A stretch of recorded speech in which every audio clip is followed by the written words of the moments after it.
Hi friends, good morning. Myself Vipul Patel on behalf of Merchant Engineering College Electrical Department. Okay. હવે આપણું પાંચમા સેમેસ્ટરનો જે subject છે disaster management એ almost બધા ચેપ્ટરો પૂરા થઈ ગયા છે, પણ આપણે 100% બધા સિલેબસ કન્ટેન્ટ કવર કરવાનો ટ્રાય કરીએ છીએ. તો ત્રીજું, ચોથું, પાંચમું અને પહેલું ચેપ્ટર તો 100% ક્લિયર થઈ ગયું છે. ઓકે. બીજું ચેપ્ટર જે લોંગ હતું એમાં જે આગળ આપણે 5 એક લેક્ચર જોયા હતા એમાં થોડા 3-4 ટોપિક બાકી રહી જતા હતા. તો હજુ આપણે 3-4 ટોપિકને ડિસ્કસ કરી દઈશું એટલે આપણો સિલેબસ 100% જે એકોર્ડિંગ ટુ જીટી પ્રમાણે 100% બધા ટોપિક કવર થઈ જશે. ઓકે. તો એના ભાગરૂપે બીજા ચેપ્ટરનો જે ટોપિક હતો TCCC એટલે type, cause, consequence of disaster management. Okay. તો એમાંનો એક પાંચમો સેક્શન 3, 4 અને 5 બાકી હતો. આજે આપણે સેક્શન 5ની વાત કરીશું, man made disaster. Okay. What section 5 man made disaster. What is man made disaster? આપણે ડિઝાસ્ટર જોયા તો એમાં બે હતા, એક natural disaster and man made disaster. Natural એટલે કુદરતી ડિઝાસ્ટર, કંઈ આપણે રોકી શકવાના નથી. પણ સેકન્ડ છે મેન મેડ ડિઝાસ્ટર એટલે કે માનવ સર્જિત ડિઝાસ્ટર. માનવ સર્જિત ડિઝાસ્ટર એટલે માનવીની કોઈ ભૂલ અથવા માનવીના લીધે કોઈ ખામીના લીધે ડિઝાસ્ટર સર્જાય તો એને મેન મેડ ડિઝાસ્ટર કરે છે. આપણે આમાંથી એટલું શીખીશું કે આપણે મેન મેડ ડિઝાસ્ટર બને એટલો મેક્સિમમ રિડ્યુસ કરવાનો ટ્રાય કરીશું. ઓકે. તો મેન મેડ ડિઝાસ્ટરના જુદા જુદા ટોપિકો છે. એમાં પહેલું છે બિલ્ડિંગ કોલેપ્સ એટલે ઇમારત ધરાશાયી થવી. તો ઇમારત ધરાશાયી થવી પણ એક મેન મેડ ડિઝાસ્ટર અથવા તો અર્થક્વિક ડિઝાસ્ટરમાં બી આવે અને મેન મેડ ડિઝાસ્ટર બી આવે. મેન મેડ ડિઝાસ્ટર એટલે કઈ રીતે કે સપોઝ કોઈ બિલ્ડિંગના કન્સ્ટ્રક્શનમાં ખામી રહી ગઈ હોય અથવા બીજા કોઈ ટેકનિકલ કારણોને લીધે બિલ્ડિંગ ધરાશાયી થતા હોય છે, અથવા તો કોઈ જગ્યાએ દબાણો દૂર કરવાના હોય છે. તો એ બધા રીઝનોને લીધે બિલ્ડિંગ જે કોલેપ્સ કરીએ છીએ આપણે એ one type of man made disaster છે. The building collapse disaster is a sudden fall down or a crash in the building due to the various natural and artificial disaster. એટલે બિલ્ડિંગનું ધરાશાયી થવું અથવા બિલ્ડિંગમાં કોઈ તિરાડ પડી હોય એના લીધે કોલેપ્સ થાય. એ નેચરલ બી હોઈ શકે અને આર્ટિફિશિયલ બી હોઈ શકે. એના કોઝિસ એટલે કયા કયા રીઝનોના લીધે એવું હોઈ શકે. તો પહેલું છે બેડ ડિઝાઇન એટલે ખરાબ ડિઝાઇન થઈ હોય બિલ્ડિંગની. ફોલ્ટી કન્સ્ટ્રક્શન એટલે કન્સ્ટ્રક્શનમાં ખામી રહી ગઈ. ફાઉન્ડેશન ફેલ, ફાઉન્ડેશન મજબૂત ના હોય. એક્સ્ટ્રા ઓર્ડિનરી લોડ, બિલ્ડિંગનો જે ડિટરમાઇન લોડ છે એના કરતાં વધારે લોડ આવે તો. અનએક્સેપ્ટેડ ફેલિયર ઓફ મોડ એટલે જે બધું બીજા કોઈ કારણોના લીધે. કોમ્બિનેશન ઓફ એબો કોઝિસ એટલે ઉપરના બધા કોઝિસનું સંકલન કરીએ ત્યારે આ બધા કારણોના લીધે બિલ્ડિંગ ધરાશાયી થઈ જાય છે. તો શું ખરાબ ડિઝાઇન, એના કન્સ્ટ્રક્શનમાં, ફાઉન્ડેશનમાં અથવા વધારે પડતો લોડ હોય તો આવું બધું થતું હોય તો એ માનવ સર્જિત જ છે, માનવીના ભૂલના લીધે જ એ થતું હોય છે. માટે જે કોલેપ્સ થાય એને આપણે શેમાં વર્ણિત કરીશું? Man made ડિઝાસ્ટરમાં.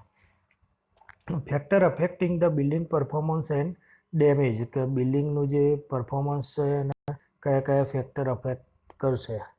તો shape of building, construction material, load resisting system, height of the building, previous earthquake damage, intended function of the building, proximity to other building, soil beneath the building, magnitude and duration of earthquake and design of building. Okay. તો આટલા બધા રીઝનો છે જેને બિલ્ડિંગના પરફોર્મન્સને અસર કરશે અને નુકસાન કરશે. તો શું બિલ્ડિંગનો શેપ, કન્સ્ટ્રક્શનમાં કેવું મટીરિયલ આપણે યુઝ કરીએ છીએ, જેટલું સારું ક્વોલિટીનું મટીરિયલ યુઝ થશે એટલું બિલ્ડિંગ મજબૂત બનશે. પછી એના લોડને સહન કરવાની ક્ષમતા, કે એનું સ્ટીલ સ્ટ્રક્ચર અથવા તો બીજું કોઈ મજબૂત સ્ટ્રક્ચર યુઝ કરેલું હોય.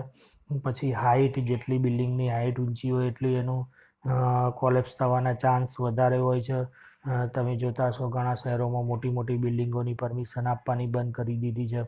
અથવા તો જેટલી હાઇટ વધારે હોય એટલું એનું કન્સ્ટ્રક્શન અને ફાઉન્ડેશન મજબૂત હોવું જોઈએ. અર્થક્વેકના લીધે આગળ કોઈ નુકસાન થયું હોય, સપોઝ નાનો અર્થક્વેક આવ્યો હોય અને એના ફાઉન્ડેશન કે એવું કંઈક ડેમેજ થયું હોય તો એ બી નુકસાન કરી શકે.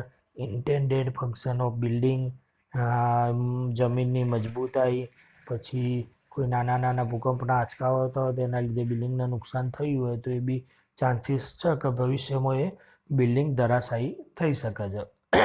ઓકે, તો આ બધા ઉપરના જે રીઝનો જોઈએ આપણે ઓલ ઇન્ક્લુડેડ એ બધા બિલ્ડિંગના પરફોર્મન્સને અસર કરતા પરિણામો છે.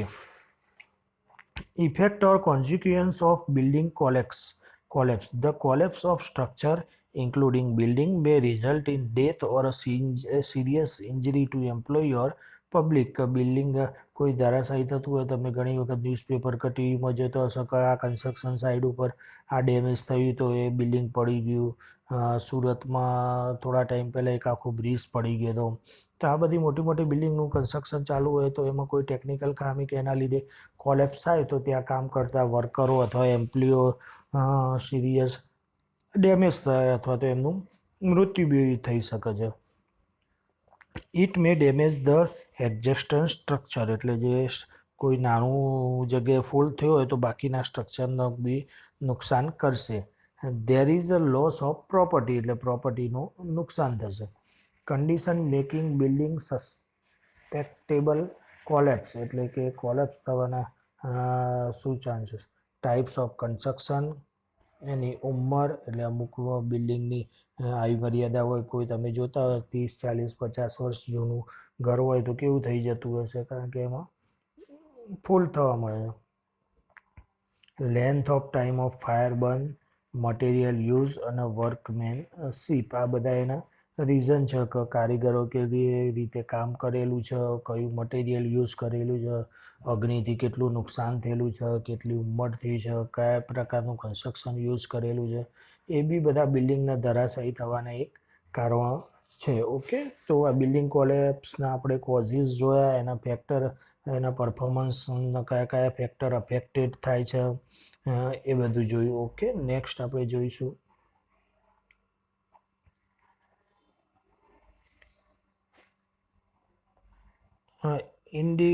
Indicator to the building collapse, એટલે કે બિલ્ડિંગ કોલેપ્સ થવાના ઇન્ડિકેટરો શું છે. ક્રેક પડી હોય તો, ક્રેક પડી હોય બિલ્ડિંગમાં એ, પછી evidence of exciting structure instability, જે સ્ટ્રક્ચર ઊભું કર્યું હોય એની ઇન્સ્ટેબિલિટી, કે જે સ્ટ્રક્ચર ઉપર બિલ્ડિંગ હોય તો સ્ટ્રક્ચરને થોડું થોડું ડેમેજ થવા માંડ્યું. લૂઝ બ્રિક, બ્લોક ઓર સ્ટોન ફિલિંગ. લૂઝ બ્રિક એટલે જે અંદર ઈંટો વાપરી હોય, બ્લોક વાપર્યા હોય અથવા સ્ટોન પથ્થરો પડવા માંડે સ્ટ્રક્ચરમાંથી, એ બી એક રીઝન છે. Deteriorated mortar, leaning wall, destroyed structure member, fire beneath floor supporting extreme weight load, unusual cracking noise, water entering foundation area. તો આ બધા રીઝનો જે તમને બતાવે છે એ બધા રીઝનો અથવા તો તમને ઇન્ડિકેશન આપે છે કે આ જે બિલ્ડિંગો ધરાશાયી થવાના ચાન્સીસ છે. તમે મોટી મોટી સિટીઓ અથવા નાની સિટીઓમાં જોતા હશો કે અમુક ટાઈમે એનું જે વહીવટીતંત્ર, નગરપાલિકા અથવા મહાનગરપાલિકા જો શું કામગીરી કરતી હોય છે કે બહુ મોટી જૂની ઇમારતો એમના ધ્યાનમાં હોય તો એ જાતે જ નોટિસ આપીને પાડવા કે કહી દેતી હોય છે, અથવા તો એ નોટિસ સમય પીરિયડમાં એ લોકો પાડે ના તો એ વહીવટીતંત્ર પાડી દેતું હોય છે. આ બધા ઇન્ડિકેશનો એ બિલ્ડિંગમાં દેખાતા હોય છે. એક્શન વેન બિલ્ડિંગ કોલેપ્સ, એટલે કે બિલ્ડિંગ પડી જાય તો આપણે શું કરવું જોઈએ એ એક્શન આપેલા છે. એક્ઝિટ બિલ્ડિંગ, એટલે બિલ્ડિંગ તરત છોડી દેવી. ઇન્ફોર્મ પોલીસ, એટલે પોલીસને જાણ કરવી. ઇન્ફોર્મ ફાયર બ્રિગેડ, એટલે ફાયર બ્રિગેડને જાણ કરવું. ક્લિયર ધ કોલેપ્સ ઝોન, એટલે જે કોલેપ્સ એનો કાટમાળ દૂર કરવો. No heed evacuation and other emergency signal, એટલે કે બીજા ઇમરજન્સી સિગ્નલનો યુઝ કરવો. તો આપણે આટલા પોઈન્ટો ધ્યાન રાખવા પડશે કે જ્યારે બી આપણે કોઈ એવી જગ્યાએ હોઈએ કે આપણે કોઈ બિલ્ડિંગ કોલેપ્સ થયું હોય તો શું શું પગલાં ઇમરજન્સીમાં લેવા. તો એક્ઝિટ બિલિંગ, પોલીસને ઇન્ફોર્મ કરવી, ફાયર બ્રિગેડને ઇન્ફોર્મ કરવી, કાટમાળ દૂર કરવો અને ઇમરજન્સી સિસ્ટમ એક્ઝિટ કરવી. ઓકે, તો એ બધા એના રીઝન થયા છે કે આ બધા રીઝનના લીધે બિલ્ડિંગ ધરાશાયી થાય તો આપણે એનું કામ કરી શકીએ. કે રોડ એન્ડ નેક્સ્ટ ટોપિક છે આપણો road and rail disaster. Okay, man made ડિઝાસ્ટરમાં આપણે એક જોયું હતું બિલ્ડિંગ કોલેપ્સ. એના પછી નેક્સ્ટ છે રોડ એન્ડ રેલ ડિઝાસ્ટર, એટલે કે એ બી માનવ સર્જિત છે. ટ્રેન અકસ્માત દુર્ઘટના થતી હોય અથવા તો રોડ ઉપર એક્સિડન્ટ થતા હોય અથવા રોડ ના બ્રિજ તૂટી જતા હોય તો એ બધા ડિઝાસ્ટર જો. The rail accident are classified in following way. Rail accident classified in following: civil workers failure, head on collision એટલે કે કાટ આવી ગયો, રેર એન્ડ કોલિઝન એ બી કાટ, રિલાયમેન્ટ ડ્રાઈવર્સ એરર, સિગ્નલ બેન્સ error, mechanical fault and obstruction on railway line and fall from the train.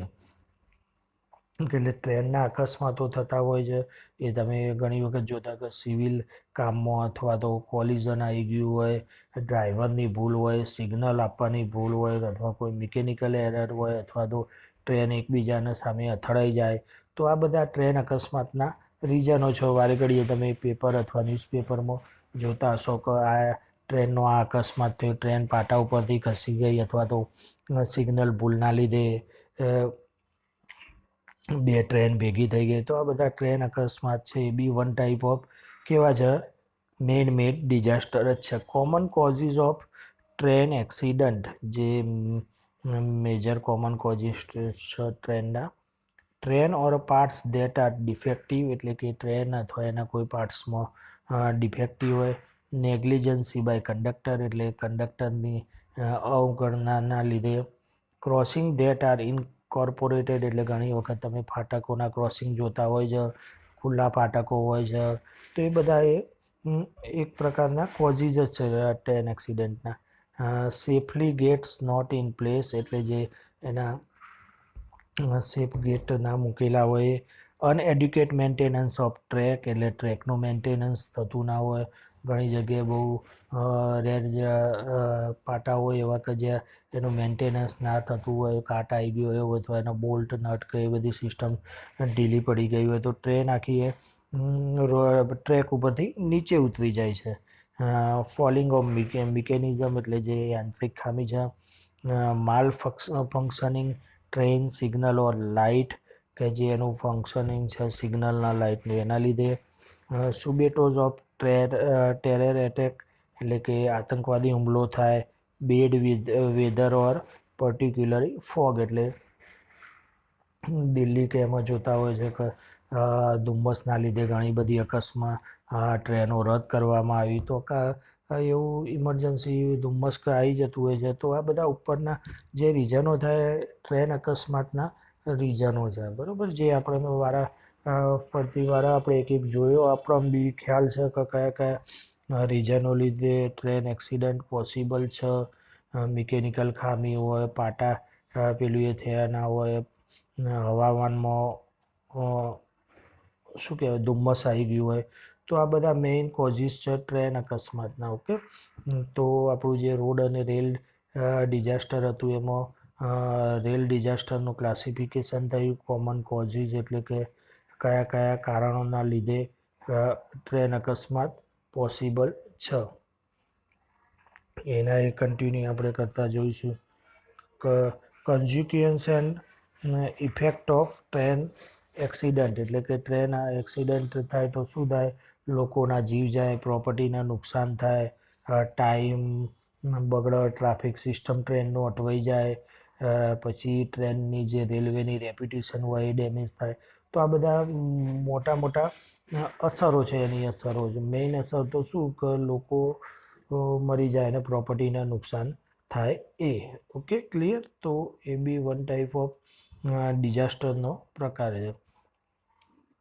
નાવ જોઈએ ક્લાઇમેટ ચેન્જ. ક્લાઇમેટ ચેન્જ બી એક one type of man made disaster જ છે કે માનવ સર્જિત ડિઝાસ્ટરનું ના લીધે, પ્રદૂષણના લીધે, ઔદ્યોગિકરણના લીધે વાતાવરણમાં ચેન્જ થાય છે. વાતાવરણમાં ચેન્જ થાય એના લીધે અતિશય ગરમી, અતિશય ઠંડી, ગમે ત્યારે વરસાદ કે બીજું એટમોસ્ફિયર ચેન્જ થાય તો એ ક્લાઇમેટ ચેન્જ થશે. The climate is a long term state of atmospheric variable like rainfall and temperature. હાલ તમને વાત કરી કે ટેમ્પરેચરમાં ચેન્જ આવે અથવા વરસાદ પડવા મળે. The climate change is the long-term shift in weather pattern and its parameter like temperature, rain, humidity over an extended period of time in a specific region or globally. એટલે શું કહે છે કે ક્લાઇમેટ ચેન્જ એ લાંબા ગાળાની અસરો છે કે જેના લીધે વાતાવરણમાં ચેન્જીસ આવી શકે, વરસાદ પડે, હ્યુમિડિટી વધી જાય, જે એર પોલ્યુશન એ હાલ અત્યારે મોટો પ્રોબ્લેમ. ક્લાઇમેટ ચેન્જ એ વર્લ્ડ માટે એક મોટી ચેલેન્જ છે. ખાસ કરીને ઇન્ડિયામાં વાત કરીએ તો આપણા દિલ્હી માં બહુ અત્યારે પ્રોબ્લેમ છે. એના સિવાય અમદાવાદ જેવી મોટી સિટીઓમાં બી આ ક્લાઇમેટ ચેન્જનો પ્રોબ્લેમ છે. ઔદ્યોગિકરણના લીધે એની હવાની જે એર ક્વોલિટી એ QI એર ક્વોલિટી ઇન્ડેક્સ એકદમ અમુક ક્વોલિટીથી વધી જતો હોય છે તો પછી લોકોને એ હવા લેવા માટે નુકસાનકારક છે. ઓકે, તો એ ક્લાઇમેટ ચેન્જ થશે. એના કોઝિસ શું છે, શેના લીધે થઈ શકે? Natural causes, change in volcanicity activity. પછી બીજા એના કોઝિસ શું છે? ઓકે, તો ક્લાઇમેટ ચેન્જીસના રીઝનો શું છે? Change in volcanic activity, solar output એટલે કે સૂર્યમાંથી ગરમી વધી જાય, the earth orbit, natural causes, earth orbit around the sun, પૃથ્વી જે સૂર્યના આજુબાજુ ફરતી હોય, change in solar irradiation have contribute to climate trend over the past century, but since the industrial revolution, effect of additional greenhouse gases to the atmosphere has been about 10 times that the change in sun's output. એટલે કે આ natural causes જોયા છે એમાં આપણે શું થશે કે જે ગ્રીન હાઉસ ઇફેક્ટ બી બહુ મોટો ચેન્જ છે સોલરની આઉટપુટમાં અથવા તો અર્થની એની ઓર્બિટમાં. તો નેચરલ કોઝિસના લીધે બી શું થઈ શકે? ક્લાઇમેટ ચેન્જ થઈ શકે છે. પણ એના કરતાં બી બહુ મોટો પાર્ટ છે હ્યુમન કોઝિસ. તો હ્યુમન કોઝિસના લીધે શું થાય છે? The burning of fossil fuel એટલે જે આપણે બધા ફ્યુઅલો વધારે પડતો યુઝ કરીએ છીએ, અને the conservation of land for forest and agriculture, જે જંગલોનું પ્રમાણ દિવસે ને દિવસે ઘટતું જાય છે. તો એ બે મોટા રિજિયન છે કે જે એના માટે કામ કરે છે. Okay, now mitigation to climate change. The mitigation should include using renewable energy and planting more trees. બરાબર, તો શું કરવું જોઈએ કે આપણે રિન્યુએબલ એનર્જી સોર્સિસ નો વધારે ઉપયોગ કરવો જોઈએ, વૃક્ષો વાવવા જોઈએ. પછી એડપ્શન મેજર મે ઇન્ક્લુડ ટેકનોલોજીકલ બિહેવિયર અને મેનેજરિયલ ઓર પોલિસી. બરાબર, તો આ પ્રમાણેનું કાયમ કરો તો ક્લાઇમેટ ચેન્જ એનું અટકી શકે છે. Adoption of protected to agriculture, કે શું કામ થઈ શકે છે એના? Contour farming, reforestation, fruit tree production, dry farming technique અને ડીપ ટેકનોલોજી. બરાબર, આ બધું યુઝ કરીને આપણે ઓકે, તો આ બધા જે રીઝનો જણાય એના મદદથી આપણે ક્લાઇમેટ ચેન્જને રિડ્યુસ કરી શકીએ છીએ અથવા રોકી શકીએ છીએ. કે જંગલો વધારે વાવવા, ડીપ ઇરિગેશનની ટેકનિક યુઝ કરવી. તો એ બધાની મદદથી આપણે ક્લાઇમેટ ચેન્જ ઘટાડી શકીએ. એડપ્ટિંગ એફિશિયન્ટ યુઝેજ ઓફ હાર્વેસ્ટિંગ એટલે કે હાર્વેસ્ટિંગમાં ટેકનોલોજી યુઝ કરવું. ડાયવર્ટિસિટીફાઈડ ઓફ ટુરિઝમનું જે ડાયવર્ઝન કરવું. ઓકે, તો આ બધા રીઝનથી આપણે ક્લાઇમેટ ચેન્જને રિડ્યુસ કરી છે. In short, you can help to reduce climate change એટલે કે આ બધા અસરોના લીધે તમે ક્લાઇમેટ ચેન્જ રોકી શકો છો. એમાં મેઇન રીઝન શું છે કે ડિફોરેસ્ટેશન એટલે જંગલોનું ધોવાણ અટકાવવું અને પ્રદૂષણ અટકાવવું. ઓકે, તો આપણે આજે આ લેક્ચરમાં આટલું જોઈશું. નેક્સ્ટ જોઈશું આવતા લેક્ચર.